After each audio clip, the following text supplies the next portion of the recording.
ಪ್ರೇಮ ಪರೀಕ್ಷೆ ಭಾಗ 4.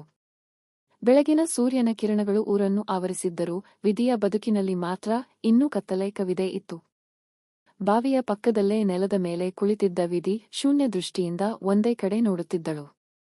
ಅವಳ ಕಣ್ಣಲ್ಲಿ ಕಣ್ಣೀರು ಒಣಗಿತ್ತು, ಆದರೆ ಹೃದಯದ ನೋವು ಮಾತ್ರ ಕಡಿಮೆಯಾಗಿರಲಿಲ್ಲ. ವಿಜಯ್ ನಿಧಾನವಾಗಿ ಅವಳ ಹತ್ತಿರ ಬಂದು ವಿಧಿ, ಮನೆಗೆ ಹೋಗೋಣ ಎಂದ. ಯಾವ ಉತ್ತರ ಇರಲಿಲ್ಲ.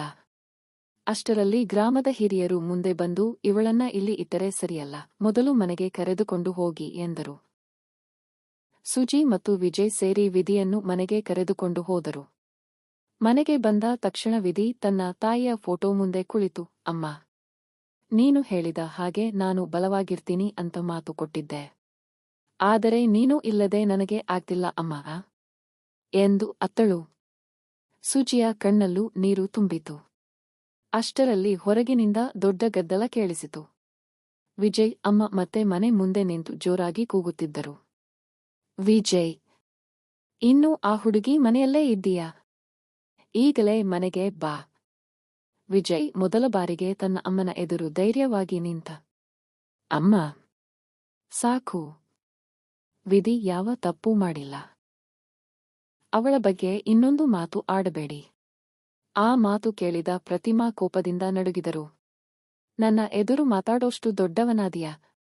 ಇದು ಎದುರು ಮಾತಲ್ಲ ಅಮ್ಮ, ಇದು ಸತ್ಯ. ಆ ಕ್ಷಣ ಎಲ್ಲರೂ ಮೌನವಾದರು. ವಿಧಿ ಮಾತ್ರ ತಲೆ ಎತ್ತಿ ವಿಜಯನತ್ತ ನೋಡಿದಳು. ಮೊದಲ ಬಾರಿಗೆ ಅವಳಿಗೆ ಅರ್ಥವಾಯಿತು. ನನ್ನ ಕಣ್ಣೀರಿಗಾಗಿ ಇಷ್ಟು ಹೋರಾಡೋ ಒಬ್ಬ ವ್ಯಕ್ತಿ ನನ್ನ ಬದುಕಿನಲ್ಲಿ ಇದ್ದಾನೆಯಾ? ಆದರೆ ಅವಳ ಮನಸ್ಸಿನಲ್ಲಿ ಇನ್ನೊಂದು ಪ್ರಶ್ನೆ ಮೂಡಿತು. ಇವನ ಜೀವನವನ್ನು ನಾನು ಹಾಳು ಮಾಡ್ತಿದ್ದೀನಾ?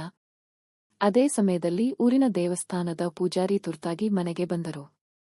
ವಿಧಿ, ನಿನ್ನ ಅಮ್ಮ ಸಾಯೋದಕ್ಕೂ ಮುಂಚೆ ನನ್ನ ಬಳಿ ಒಂದು ಕವರ್ ಕೊಟ್ಟು ಹೋಗಿದ್ದರು.